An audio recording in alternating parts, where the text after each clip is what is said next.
Hello, everybody. Welcome to the Toka Monday Night live stream. We're doing TikTok news again tonight, and I remember to take my meds 15 minutes ago. So about 15 minutes from now, I should be conscious and participating. It's But gonna be so good. It's gonna be so first up, we got a few bits of Toka news that we want to go over. We are not going to be on stream this Thursday for Thanksgiving, and we will also not be streaming next Monday. Thursday, it's because there's a holiday, and Monday, it's because one of the Toka admins is doing a live stream for the podcast Unprepared Casters, who are doing a special one-episode event. Amelia is going to be DMing it, and I want to watch it, so I'm not going to be here, and nobody else volunteered to cover. So... in that, the problem is that maybe I would cover, but I will also be watching it. So this is just go watch that when it comes out. It's gonna be great. Yeah, no, we'll cross-host it on the Toka account. 1000%. We are an LLC now. We're which is an very LLC. exciting news. The plan ultimately is to become a formally incorporated nonprofit organization. That process is backed up by a year because everyone in the whole ass country decided to become an LLC or decided to become a nonprofit company during the pandemic. And at the same time, the IRS had fewer than usual employees in the office. So the paperwork's backed up. So it's going to be a while before we have 501 status. For now, we are at least incorporated. We're a little bit more formal. We cannot yet accept donations on a tax-free basis, but your donations are still very welcome. You can support us at patreon.com/officialtoka. Dropping that link in chat right now. And the last thing that we want to go over before we jump into the news is we have report forms on our website, and we're going to try and remind people of that a lot more often because we need more people to do reporting so that we can use the data and draw conclusions about TikTok. So it's the data, please. /report. And there are 4 report forms on there. There's the new features report forms for when you discover that TikTok gave you a feature that you didn't know about. TikTok feature rollouts are weird and they take months and months. So just because you know that we probably already know about a feature doesn't mean we don't want to know that you're just getting it. There is the bug report form, which very similar. I believe we just cloned the feature report form. It's the same form. Yeah, I changed all of 3 words. It's the same form. Yeah, but it goes into a different database so that we can track bugs. There is the ban report form, which goes for every single type of ban. All of them. So comment ban, post ban, banned from the site, temporary ban, permanent ban, ambiguously defined ban, bans with reasons, bans without reasons, bans of other people that you hear about. Every ban that you hear, every ban that you have information about, put it through that report. And finally, the Suppression Tracker, which just asks for 2 pieces of information about the last handful of TikToks you've looked at. And that is to help us get a benchmark for how likely it is that serious suppression is taking place on the app right now. So anytime you feel like filling that out, it's super helpful. Just if you're bored sometime, go to officialtoka.com/report, hit the Suppression Tracker and look at your last few TikToks and find the oldest one and tell us about it. All right. Does anybody else have anything they want to add before we jump into the news? No, but that was so smooth. It was so smooth. We're actually becoming professionals at this, and it terrifies me. Oh God! All right, breathe through it. We need one thing to go right? I just want to add the note that hello TikTok Live. Welcome to the Toka Live. We are never here and never talking to you here, and I'm so sorry. I will be ignoring you for the rest of the stream. Maybe I will check back if anyone has a question on anything and just to make sure we're all good. But if you want to see us, we are over on twitch.tv/officialtoka. I've got it above me. All right, thank you. I don't do the TikTok Live. All right. Well, the first big piece of news that we want to lead with is that TikTok hired a diversity and inclusion communications director. So we have from Afrotech, TikTok taps Siobhan Charles as its first ever head of diversity and inclusion communications. Things are looking to be headed in the right direction for Black TikTok creators when it comes to getting their long overdue credit with the platform's latest Team Edition. TikTok recently announced Siobhan Charles, former Director of Communications and Creative Partnerships at Visco, as the platform's first ever Head of Diversity and Inclusion Communications.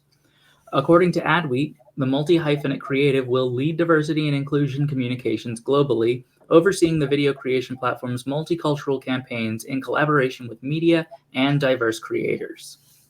Although Charles is stepping into a newly formed role at TikTok, the now Los Angeles-based executive is in familiar territory when it comes to being a trailblazer in major tech companies' diversity departments.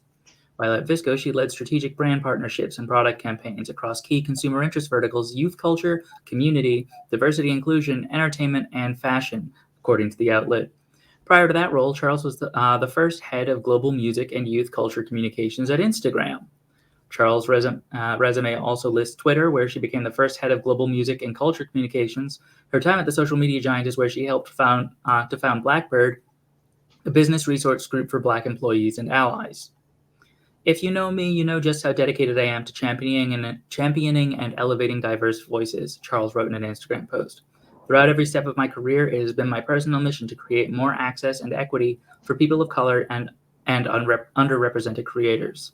As a Black creator and advocate myself, I am beyond thrilled to join the TikTok team and continue my work in fearlessly supporting and amplifying the stories of underrepresented voices.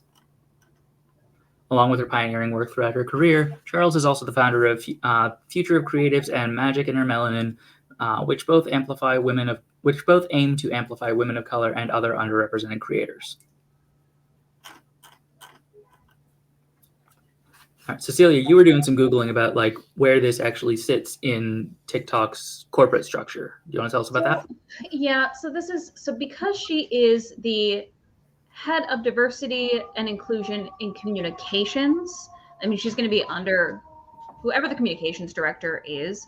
But ultimately what that means is, yes, we're finally going to stop getting, we hope, I'm not going to jump the gun on that, but we're hopefully going to finally stop getting extremely tone deaf communications from TikTok. And I bring it up constantly, but autism awareness, and that Yes. debacle, this is going to be the kind of thing that she's going to oversee. And it is a really, really good step that they are recognizing that Black creators are the creative force driving most of the content on the app. The vast majority of the content that sort of sits in that bell curve where most people are interacting with content is driven by Black creators. So yes, it's positive in that way, but this does not touch on diversity within the company itself. That is its own position. That is already a filled position.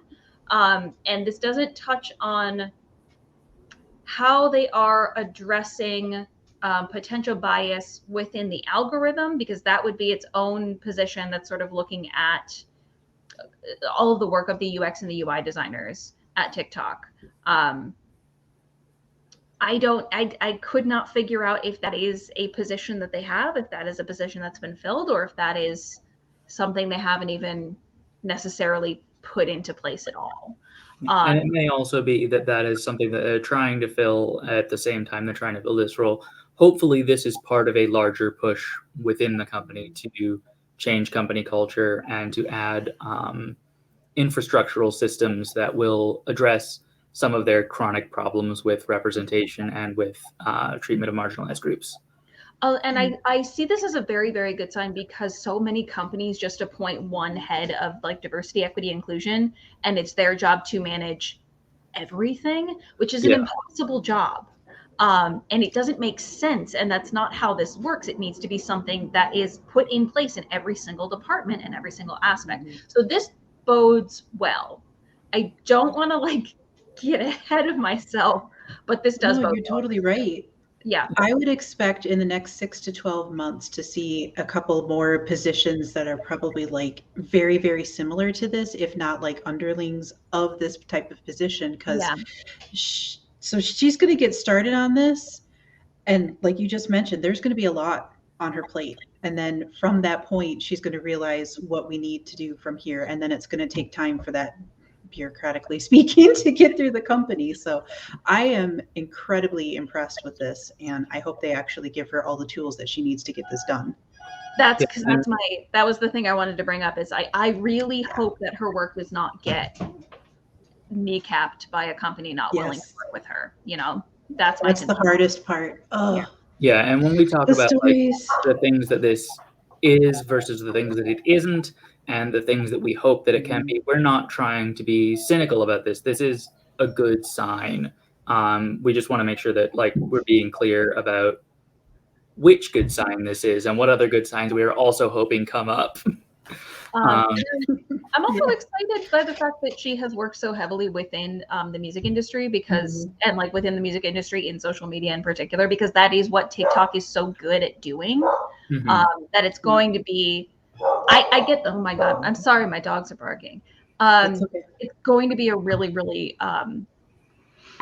hopefully a really big push for people that are making original content on the app, and in particular people that are making original music, because we know how quickly songs can take off.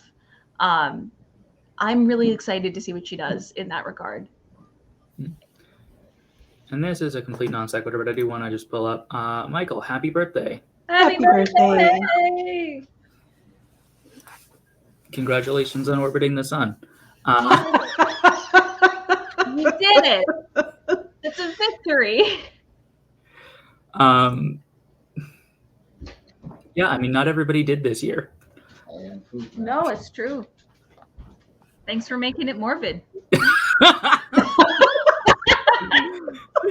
That's kind of the TX. By the way, congratulations. Also, it could have been worse. Thank you for saying the truth that all of us were politely not saying, because it makes things weird. We love that. Micah couldn't make it tonight, so somebody had to bring the death.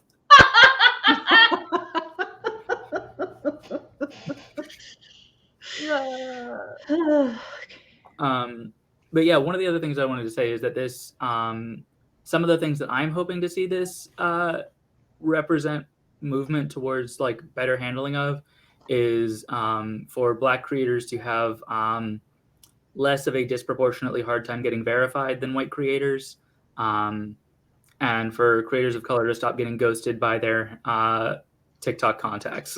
Right? Yeah, that'll be really exciting. When like Rin is able to get in touch with her handler again, whenever that happens. Yeah, I mean, that would be like, I genuinely think that's one of the things that it would make sense for this job to to be like. It's going to be an epic Bones Day. I really do not envy her first day. There's going to be a lot of emails, like right away.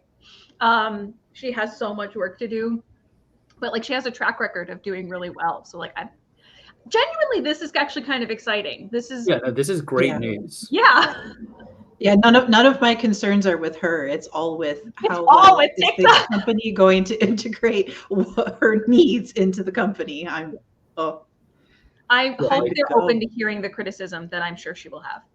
Yeah, I think none of us are confident enough about TikTok to be able to say with like any amount of certainty, we feel like this definitely represents movement in the right direction, but it is like this story contains nothing other than good signs. Yeah. So like, yeah, I really don't want to be dismissive of how good a sign this is, while also not being dismissive of the very real concerns that this might be covering for an intent to continue sucking. Anyway. All right. We'll keep an eye on it. So yeah, let's hop over to the next article. Let's see. We got. Do you want to talk about the TikTok school abuse story? Yeah. Oh. This.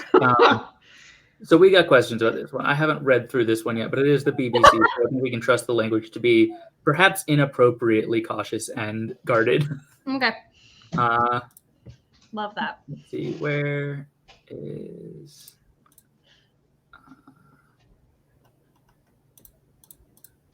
This tab. Gonna eat this. There it is. Look at me. TikTok school abuse. Teachers quitting over pedophile slurs. Some teachers are leaving the profession after being labeled pedophiles on TikTok, a union says. A craze on the social media app has seen children share videos of staff with inappropriate hashtags and comments, and sometimes superimposing their faces onto pornography. A Swansea Valley school said that it called police after staff were secretly filmed and labeled pedo on the app. TikTok said that it had no place for hateful behavior, bullying, and harassment. Gemma Morgan, an assistant head teacher at don't know how to pronounce that. Looks Welsh. School said a fake school TikTok account had been set up. It contained edited videos of virtual parents' evenings and lessons, as well as covert filming of staff that had been uploaded and doctored. They had edited them, put hashtags over the top, and created memes. There were several hashtags with pedo, she said. Some members of the staff had been filmed discreetly within classrooms. She said they were extremely derogatory comments and very bad language. In all honesty, things that were of great concern, and we engaged with the local police. The situation had been, quote, very upsetting for staff, she said, especially for the families of these members of staff. It is a massive, massive concern. Helen Jones, head teacher at Maystay Comprehensive School in... Is it Welsh again? What? Is it Welsh again? No, that one's just Bridgen, I think. Said that one doesn't have W's in places there shouldn't be W's. That's fair. Sorry, not places there shouldn't be W's. Places where the W's are being used in a manner they are not used in English. I don't want to be disparaging of the Welsh. Said footage of her teachers have been used to create memes, some of which have been relatively innocent, but where they have been unpleasant, it's been quite cruel, and it's easy to be cruel when the account holder is anonymous, she said. She said the implication and nuances of one meme suggested the teacher in question was a pedophile. These sorts of things are causing great upset and distress, she said. She said everyone had been exhausted by the pandemic, and both staff and pupil absence was at an all-time high. Neither school has excluded students, but had focused on educating pupils and parents. A number of councils and some of Wales police forces have written to parents to inform them of the craze and ask them to discuss the appropriate use of social media with their children. I don't think they realize the consequences of their actions. At the end of the day, they're still children, said Miss Jones. Ellis Lloyd-Jones is a TikTok content creator with over 190,000 followers. The 23-year-old from Treorchy in Rhondda Cynon Taff discouraged school children from taking part in the craze. The thing is, I'm certain, those are pronounceable using English grammar, but I'm sure that I'm pronouncing them wrong. Oh yeah. As a child, you may think the teacher's not going to care and not going to see it, but that probably will affect them behind closed doors. It could really affect them, he said. Mm-hmm. It's just keyboard warriors. People think I'm behind a screen. I can say whatever I want. He does not believe the media interest around the craze will do TikTok any harm. The more controversy that comes, the more people are talking about it, the more popular it's going to get, he said.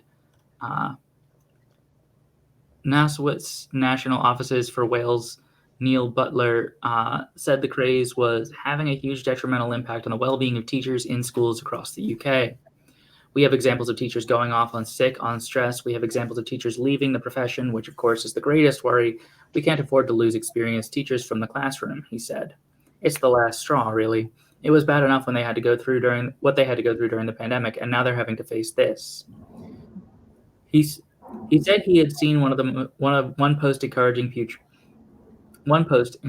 pupils to hit a teacher. Wasn't that a whole trend in itself in the U.S.?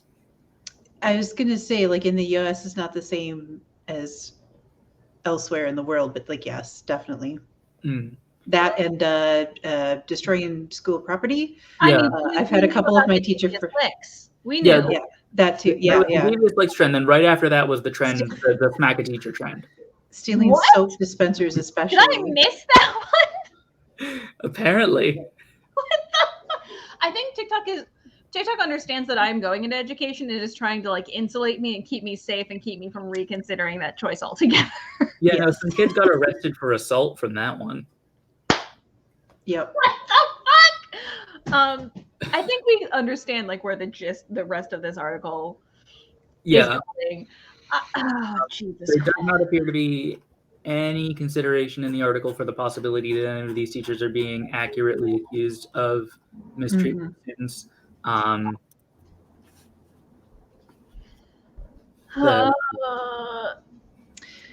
This is like one of those things too that I mean, again, it sounds a bit out of left field, but like the ability to do like deep fakes and such, like this, because it can legitimately ruin a person's life. And I think also one of the things, especially children don't understand, but how these kinds of things that go viral, even if there's like absolutely no grounds for or nothing showing that it's actually true, can still affect a person regardless of whether or not anything really truly comes from it. I also, it comes to mind again with the voice that was originally used for TikTok, TikTok's voice person. So I don't know if it's also potentially a bit more of like a cultural thing over there versus, over here, that maybe there's some additional, cultural significance that we're missing out. I mean, this is never okay to accuse somebody out of pocket with this kind of a severe thing. But it's incredible to me also that they have the ability, and whether it's just purely having the time to do such a thing, but the ability to get this stuff posted up and for it to like go this viral, that people are actually walking away from the workplace as a result of this. Like that just there's two sides to the coin here. If first of all, I object to this headline of calling pedophile slurs. It's not a slur. Like, we say it. We can say it openly. That's not a slur. It's not, we're okay. It's not a slur. We can maybe calm that down. But there's like, my concern is, as a former high schooler, there were teachers that probably should have had some kind of intervention. I had a teacher marry a classmate. Like, come on now. This is the kind of, it does happen. I worry that amongst all of the nonsense, there are real accusations that are going unheard. Yes. Like, are the kids all right? Absolutely not. They've all been through a remarkable amount of trauma in the last 2 years, where kids that are way too young to be considering their own mortality were considering their own mortality. But like, I cannot stress enough how much schools probably just need to be like phone-free areas where kids do not have the opportunity to interact with each other in this way. Because if they're doing this to teachers, imagine what they're doing to their classmates. Everything here is a fucking disaster, is what I'm saying. This is that difficult thing too, because some parents absolutely rely on being able to send texts or phone calls to their children in the middle of the day. I still don't personally understand the need for the constant communication. So I would like to think that there is a better solution, like if they have cell phone lockers or something, so that if somebody's trying to be contacted in the middle of the day, that somebody, that there's a path for that. But so again, it gets a little bit more complicated. I agree. I fully agree. Like, I survived without, being able to get a call over the live speaker. If my parents are trying to contact me in the middle of school, I don't understand why somebody would truly need their cell phone throughout the school day when the PA system does still exist. But it could be a good solution if we get a company like, say, Facebook to just like build an MMORPG where children can just all put on VR kits and attend school in virtual reality.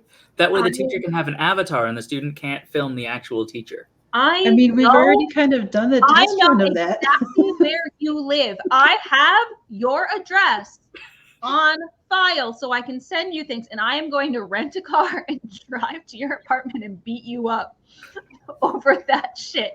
I am not living in the Ready Player One future. I'm fucking resisting as hard as I can for as long as I can. Okay. Yeah, Blythe, go beat up Watson for me, please. Thank you.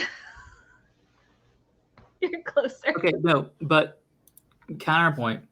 Mark Zuckerberg is not going to be the guy from Ready Player One because he was a teenager in the late 90s and early aughts. So Yep. he's going to be like, I love the 90s scavenger hunt dude. No, he's gonna. I don't want that. So like, I don't want to relive. I don't want to relive the Paris Hilton years. I can't do that again.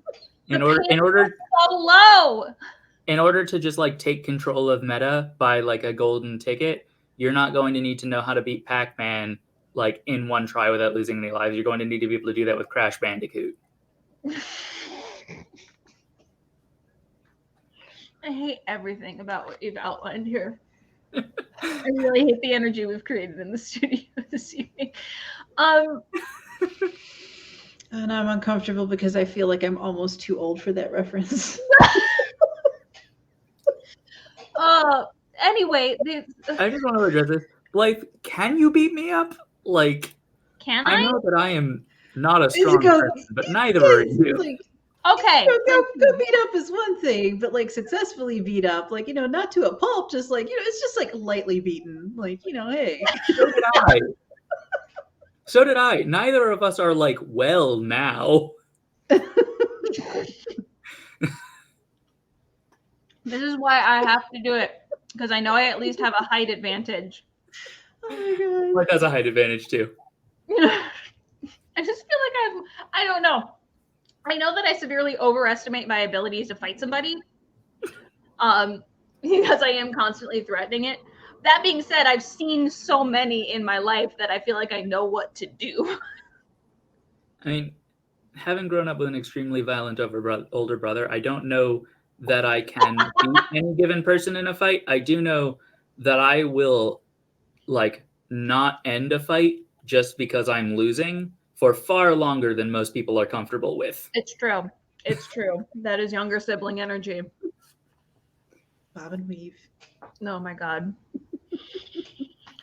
All right. So this is anyway, the fucking the moral of the story is the kids are not all right. They're not. And honestly, I think a lot of the stuff that we're going to be seeing about like teenagers, especially in like the coming months and probably years, is going to make everyone say, what's wrong with these kids? And like the answer is trauma. And we need to address it, or stuff like this is going to keep happening. Because like, I just don't see kids being this level of destructive if they didn't regress as terribly as almost every single, especially middle and high schooler, has regressed. I'm tired. I'm walking headfirst into this teaching situation, knowing full well. Ooh. It's fine. I'm an English teacher. I'm like a cool teacher. You can come into my classroom and cry about your whoever you're dating, and I will feel uncomfortable, but it's my job to listen. Yeah. Not saying I did that. Hey, look, it was accidentally a segue. I was just gonna say, look at that change of subject. And this, like a month ago, even if you just said this to me, I would have been like, that's the dumbest thing I've ever heard. And yet, we already know it. We already know it. It has been pushing so hard for me to upload all of my phone numbers. So hard has it been pushing that a TikTok actually came across my For You page saying, do it. Add all of your phone numbers. Find their accounts, block the shit out of them. I mean, that we've talked about, that is my proactive strategy. Whenever someone new gets hired at my work, I block all of their accounts that I can find. Yes. I can't find my shitty ex's account, but as soon as I do, blocked. I have all of my shitty exes blocked. All of my coworkers that I can find blocked. No one can see. I don't need my dad seeing me. My mother already watches half this stuff. I do not need my dad seeing me absolutely cackle over Omegaverse and then have to explain what that is to him. I don't have the strength. I'm his only child. I don't need to see the light leave his eyes like that. Like all the fandom stuff. I'm sorry. I still know because you posted that Harry Potter thing, and I mistook gratuitous for gelatinous, so I keep getting things. I'm still just freaking dead. the Omegaverse is such a place.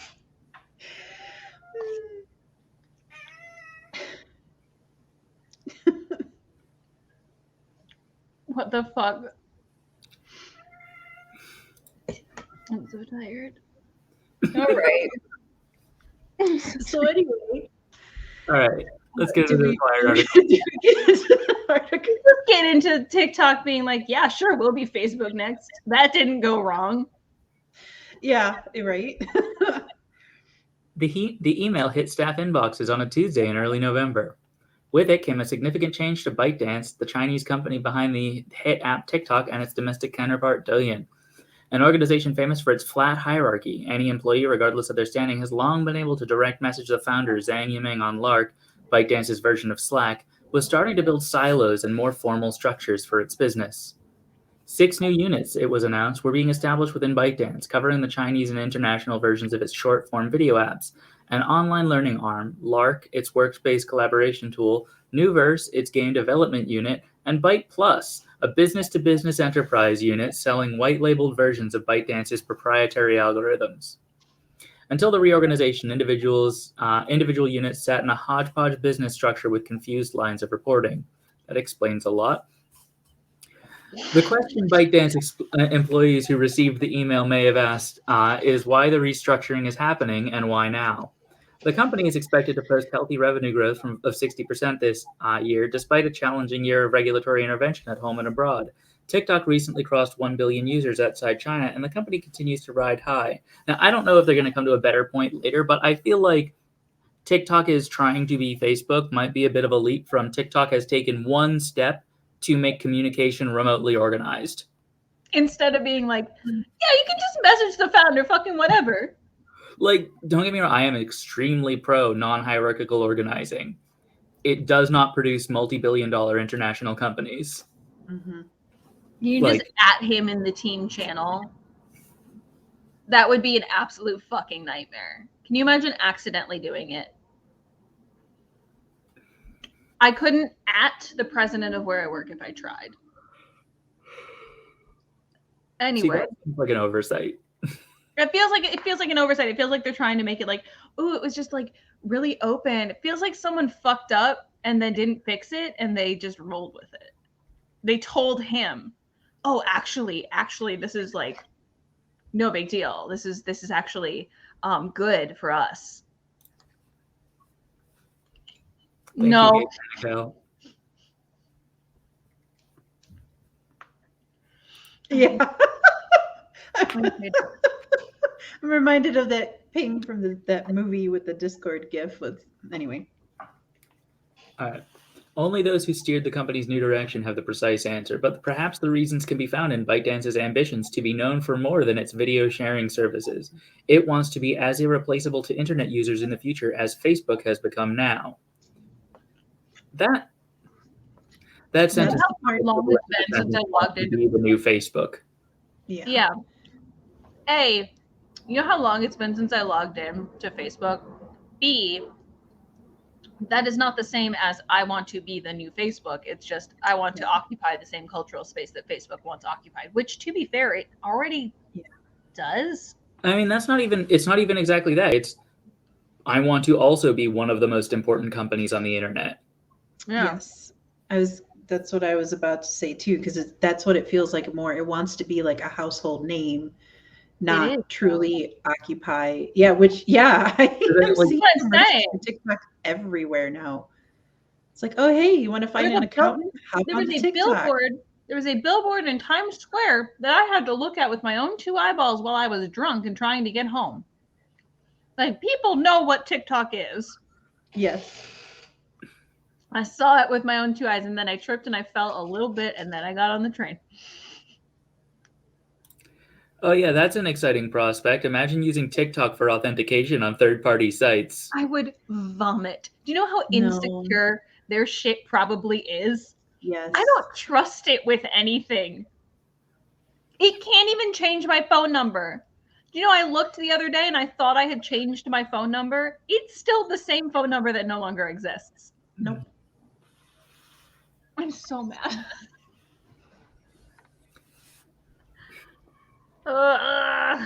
It would be nice though to get back to a place where your login everywhere on the internet can be a name that you just came up with when you were 14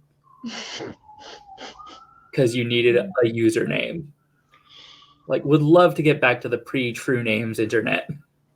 Okay, first of all, very bold of you to assume I haven't been using my same username since I was 14, because I couldn't come up with one.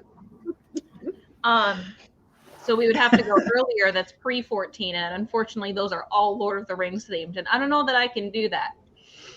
I don't know that I can go all the way back there. Cecilia, I think that you and I are like unusually committed to brand recognition as humans. It may not be the best test case for what it would be like if everybody just used whatever username they picked for themselves. Oh God.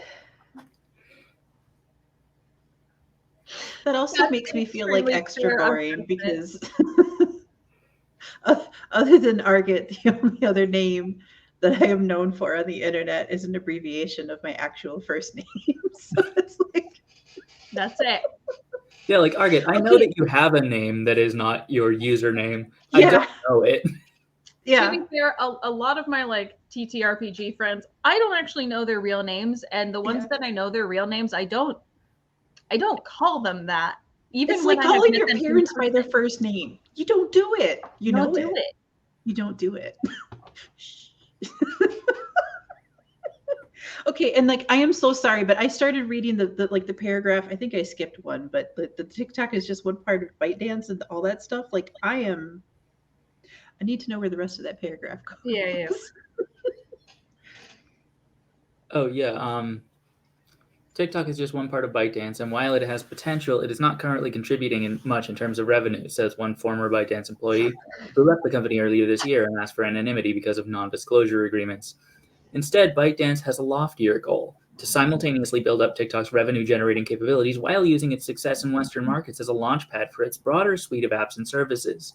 They're trying to become a westernized Tencent or Alibaba, said Fabian Oehand, co-founder of creator management company Many, which was recently bought by Home Shopping Europe.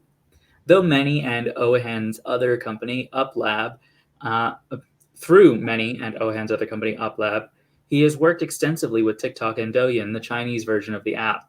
Since ByteDance's inception, Zhang, the founder, wanted it to be perceived as more as a Western company than a Chinese one, according to Oehand.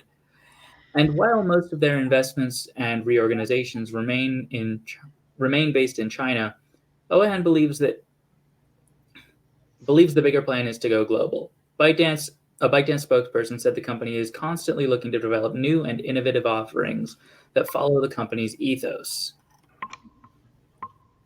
The way ByteDance does that could be by following the footsteps of Facebook.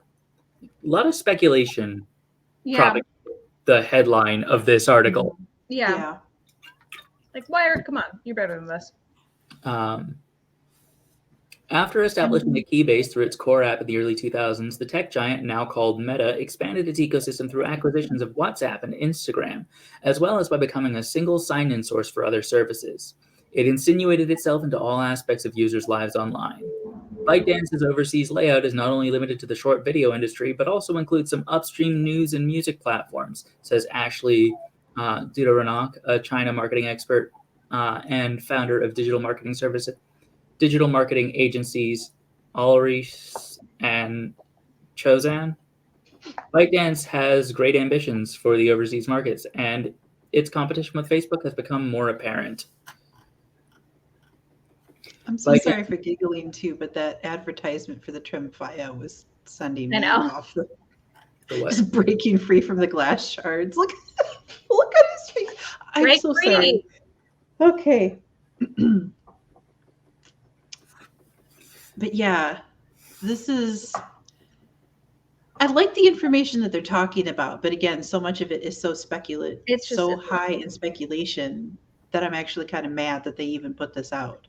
Yeah. But I understand why they did it too, because there are so many big names and buzzwords to be talked about here that like this article will be referenced in other articles going forward when more of this information comes to light, like should they continue to like do these kinds of things. And we're also not surprised at all that ByteDance is working on becoming more of a non-Chinese based company. I mean, they've been working on that for what, 2 years now at least. a long time.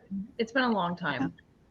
So I just want to say congratulations to myself for being part of the least profitable portion of a company yet again. yeah, I mean, Tumblr veterans, we're not yet costing them money, and I think we can get there. You guys. I mean, I feel like it makes a lot of sense that TikTok is to ByteDance what YouTube is to Google. Oh yeah, that makes perfect sense. oh yes. Like everything I am aware of in every statement I have ever heard about online businesses is that video hosting is the worst the worst thing a company can be. Yeah, it costs a lot of money to run and moderate. It costs so much money, but we could be costing more. Yeah, plus we want people to be paid for what they're doing. So no matter how much money comes in, there's always a portion of it going out too. It's the the operating budget is high. Yes, to moderate. I'm just saying, like I engage with every nonsensical ad that I get in the hopes that I will now only get nonsensical ads like on Tumblr. So recently I did get a series of 3 ads for one specific town in Tennessee. Done very badly. Saved all of the videos. I want to keep them forever. I value them. I just think we should all take that philosophy to heart and only interact with the weird ads, so we only get weird ads, so that eventually, when all of this comes crashing down, whenever it does, that it ends up costing them more money. I want to be a part of that 2 times. So desperate to know what that commercial is, because all I ever get are those dice commercials. No. And weirdly, it showed me a Bobby Flay commercial, and I'm like, I'm on Bobby Flay slander TikTok. How dare you? How dare they? How dare you show Bobby Flay a good light to me? We're already very aware that TikTok can't tell the difference between this content celebrates this person and this content hates this person. We know that because of where they send queer people's content when it succeeds. Yeah. I shouldn't laugh at that either. Yes. It's like the problem is we have to laugh about it, or we would just be like stuck in like feeling awful all of the time. Yes. It's like I need more cat stat. Do you guys remember when I sent you that screenshot of the Amazon TikTok? Because the Amazon ad, because my cousin was carving the pumpkin. So yes, for the benefit of the audience, my cousin is one of America's best pumpkin carvers. And he did an ad for Amazon where he was carving a pumpkin in the form of a character in one of their new series. And I was flipping through TikTok and I saw an Amazon ad that was a pumpkin being carved. And so I flipped past it. And then it occurred to me that it was a pumpkin being carved in an ad. So it was probably my cousin. So I flipped back and it was. So I screenshotted it and dropped it in chat. And now I get Amazon ads about their new TV shows like every day. And I'm so mad. Yeah, Amazon Prime. Interacting with these ads from that specific town in Tennessee. And also that woman where it seemed like it was going to be a funny TikTok about like a fake diet product, but actually it was just a real diet product. Yeah, I got that one too. Yeah, that was my other favorite. I have also had that saved on my phone. I'm only going to interact with the shit that's stupid and bad. That's all I want. Yeah. A pumpkin wizard. I'm just gonna Here, in case anybody's curious, this is What the fuck? my cousin's Instagram. What the That is fuck? incredible. I'm sorry, who is the top middle person though? That looks like a real person versus. Yeah, it's Joe Exotic. Instagram. Okay, thank you. All I'm right, here I never for it. watched that, but I know the name. Got it. The face peeking out of the mouth. Oh, no. Oh God, that is amazing. Like It's I could incredible, but never. I also could it never. just like completely tracks somehow. Like, yeah, of course, someone related to Watson would be like really good at this one extremely fucking specific thing. I mean, he's an incredible artist in many ways. It's just that's his professional niche. Yeah. Because That's what I'm saying. It's like there's like a lot of, I'm sure there are like a myriad of things going on, but like specifically this thing, Mhm. this one really niche thing, very good at it. Yeah, no, the Food Network had So- a TV series where it was like pumpkin carving competition, and I believe he was a finalist. He was definitely in, I think, at least one, probably multiple episodes. That's fucking wild. I love knowing this, So but it's fucking wild. Gay Panic Hal asks, where are you getting all these ads? And I'm like, I think it's just because I like hop onto TikTok like 87 times a day. So it shows me an advert every single time I open the app. Oh, cell phones. It knows I want to buy a cell phone because I hate my current phone. So I get that one a lot too. But so yeah, this is I also sometimes get like 2 ads in a row, which bothers me, but it's the sponsored content kind of ads, not the, it's the native advertising ads, not the full-blown ones. Like, I drives me crazy. think that like some people really don't see ads. They Mhm. truly don't. Well, Gay Panic Al is asking why we're seeing anything but Cookie Run Kingdom ads. I have seen quite a few of those too in Farmville 3 or something. Mhm. I don't get those. But I do make a deliberate effort to not comprehend the content of ads I'm flipping past. I don't necessarily get those, but I get, the one game that's just it's like high heel run or whatever. I will sit there and watch those ads because it's just watching someone play the game badly, and everyone in the comments is like, could you play the game right and use that as the ad? This is absolutely killing every single one of those matcher ones. 100% why they do it. Yeah. No, it's because it gets interaction. It's not because it gets interaction, because people watch it and think, shit, I could do better than that.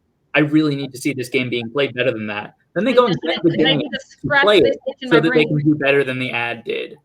Like it's the same thing with those like IQ test ads where it just like shows you the IQ number dropping as the person fails to solve a very simple puzzle. That's actually how I found one of my favorite games that I play still. And first and foremost, everyone, please forgive me for my Midwestern pronunciation, but Merge Dragons. I freaking love that game. That game makes me nauseous. I've never I love it. It's so much fun. I've never played it, but like what the crap is ads for it on all of the other games where I have like I've been playing a game and like I have to sit through the ads because I want the free bonus seconds for whatever mobile game I've gotten addicted to that week. And I just like it gets to a point where I just like put my phone down with the screen face down and count to 30. Yes, and I can say dragons correctly, but it's Merge Dragons. Fight me. Dragons. Who's dragons? Those dragons. I will say though, I have gotten to a point where if a game doesn't have an option to just like pay $2 once to get rid of ads forever, I delete the game before I have time to get interested. Yeah. I don't actually pay the money until I've gotten to the point where I'm annoyed with the frequency with which they've asked me to watch ads. But God, the worst thing is the ones where it's like pay this money and you'll never have to see another ad. But then like the voluntary click here to like get a bonus, but like watch an ad thing, those still play ads. Those shouldn't still play ads if you've paid them money. I agree. I'm glad that you guys are having such strong feelings about probably shitty mobile games. Do we have another article, or do we actually cover it? I mean, when we're on the topic of ads, we do actually have a very relevant one to jump into. Okay, thank you. So this is Ad Age, how TikTok is trying to guarantee brand safety on its For You page. And we want to be paying attention to this because we want to know what TikTok is doing with advertisers. We're probably not going to be happy about what they're saying here, but TikTok, Facebook, Instagram, and Twitter are all competing for a chance to prove their feeds are suitable for ads. Oh, fuck you, Ad Age. Oh, no. They lure you in with a picture of freaking Bella Porch and like. I checked with so many of the other ones too to make sure that they weren't going to fucking do this. Go back to the homepage so that you can find more articles that you can't read. I mean, it's Ad Age. This is what they do. Yep. All right. Well. So anyway.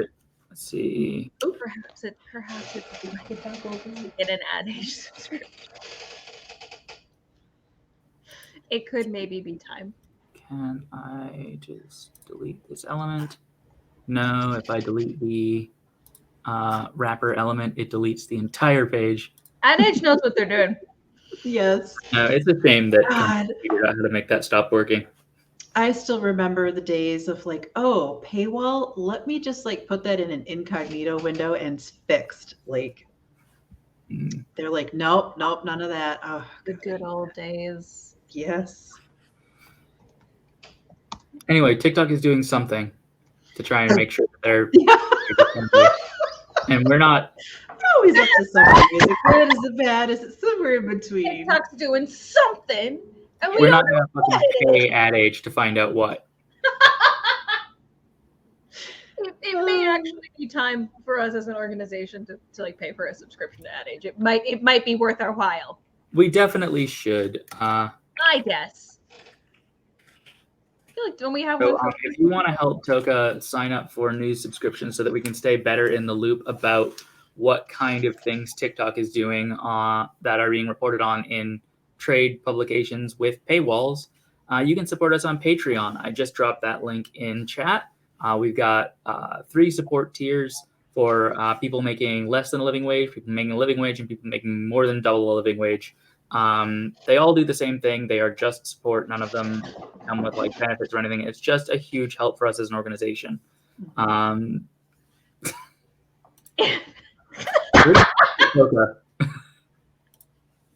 gonna get you. It's gonna be 3 weeks, but guess what, buddy? I'm on my way. Like that Monty Python running from forever away. All of a sudden, man, no, thank you.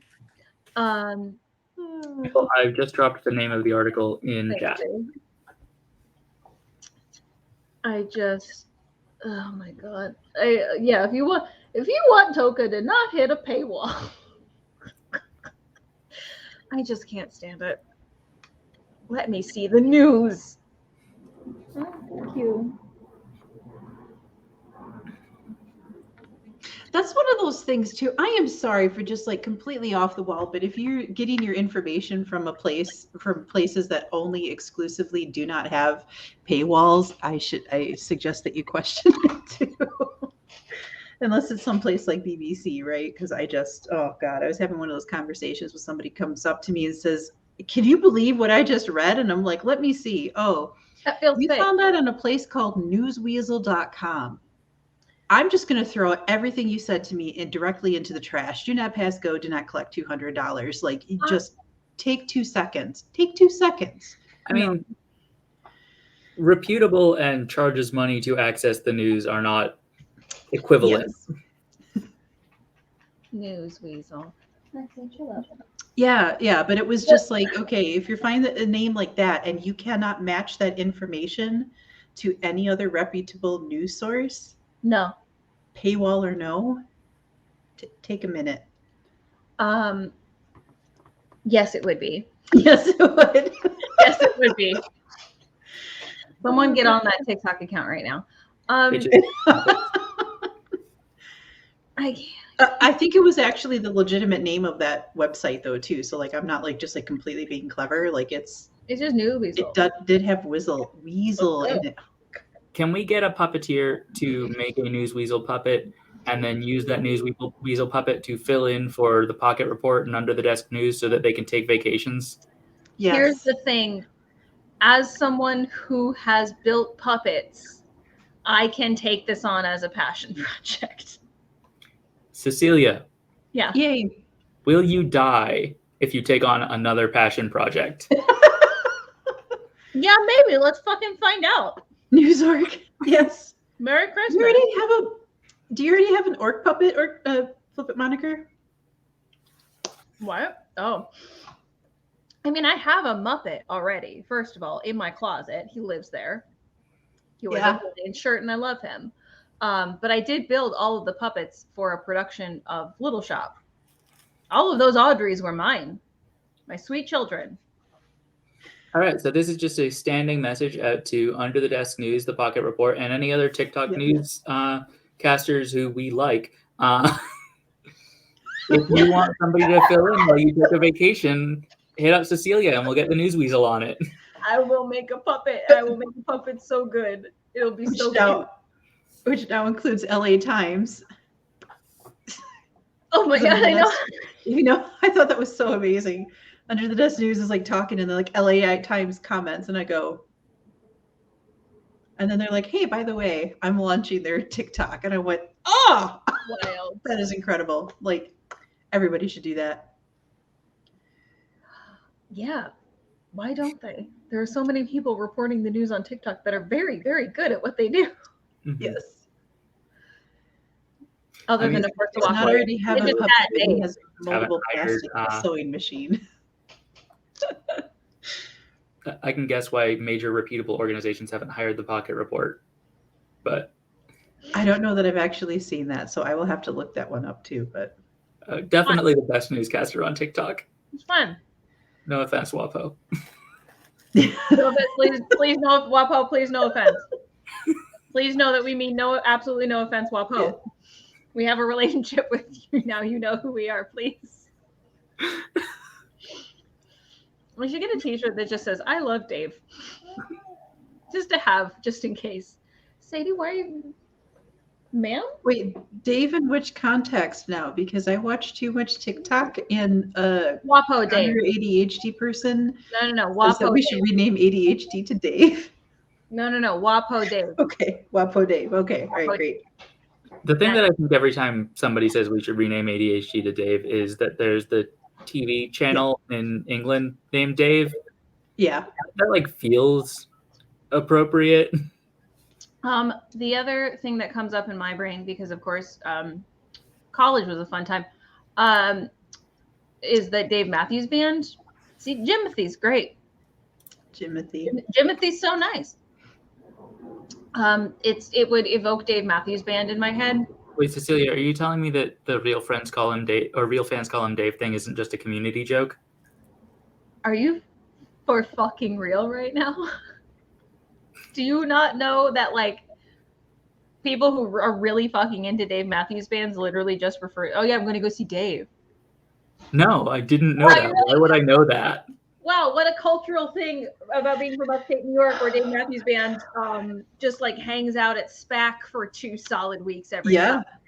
And you're like, why won't the saxophones stop? I am in downtown Saratoga and I need the sax to stop. I don't know if I've ever actually had any friends who liked Dave Matthews Band. Oh, here's the thing. I don't like Dave Matthews Band. You know how many Dave concerts I've seen? No, I'm not accusing you of liking Dave. I'm not accusing you of liking Dave Matthews Band. I am just saying, like, I've never been in close enough proximity to people who like Dave Matthews Band to learn that that was not just a joke from Community. Oh, yeah, no, it's not. That's why that joke is absolutely fucking hysterical. I know someone who got Dave tattooed on the inside of his lip so that he could be in the pit and be like, Dave, and go like, no. No.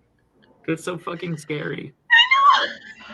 This is why we need to teach children about parasocial relationships. You need to understand that that's not a cool thing for a person who is famous to see on another person. To look down into the pit and be like, does that man have my name tattooed on his inner lip? Is that man I mean- preparing to eat me? They filled such an amazing void that I don't think we knew we kind of needed, because that very briefly, like, it was so fast that all of that, their whole aesthetic became like the aesthetic of like 3 or 4 different bands around that time. Oh, it was like And the whole then- thing. The Dave Matthews Band came in. There are some genuinely good songs in there, but every once in a while, yeah. I'm absolutely taken out at the knees by Dave Matthews being like, like it just sounds like that. Yeah. There was a TikTok of a guy. It was just you, your Uber driver's super into Dave Matthews. Yeah. And it's just like him drumming on the fucking wheel and doing like, hey, I'll go in the bomb down. Like I'm like, I've never, like, one of the things with like Dave Matthews. But like, if Satellite comes on, do I have a nice time for myself? Yeah. Yeah. I don't know why. You know how weird a song Crash Into Me is? You know how weird that fucking song is? No, And I don't, because I don't know any of the lyrics. You should. I know every note. It's but a I nightmare. never, like, I have seen, and this is one of those things too that I'm so old, because I couldn't afford to buy the album on, you know, cassette or CD, because I'm that old, right? It never occurred to me that like I should try to revisit the songs of my childhood online, because now I can find lyrics pretty much everywhere. Because I also was like, again, right at the at the beginning of it all, if you hopped on to Ask Jeeves, for example, and asked it to please show me the lyrics for something, like, you'd get porn. Like, that's it. Yeah. Hi. Oh, you're being so cute. Thank you, Sadie. Can you stop harassing me? Thank you. Apparently, Sadie has an excellent, like, internal sense of time. I just noticed it. I know. After. You know, I mean, you know me. I always want to chat more, but yes. Thanks everybody for coming. If you are not already on our Discord server, you should definitely join. You can sign up if you are a TikTok creator with over 1,000 followers and are over 18. You can sign up as a comrade and get access to our creator-only spaces. If you are, it seems like Nightbot sent the message, but then also I got an error message saying that the message calling for it didn't send. I it sent. Thanks, Nightbot. Anyway, that killed my train of thought. Don't have over 1,000 Discord good. You can sign up as an accomplice and get access to a lot of our resources, be in the conversations, just like the general conversations. And yeah, Michael, thank you for dropping Michael and Argit, both of you, thank you for dropping the Patreon thing. Yep. Michael, I changed it to Patreon after the 3rd or 4th time I typed Patreon instead of support. Got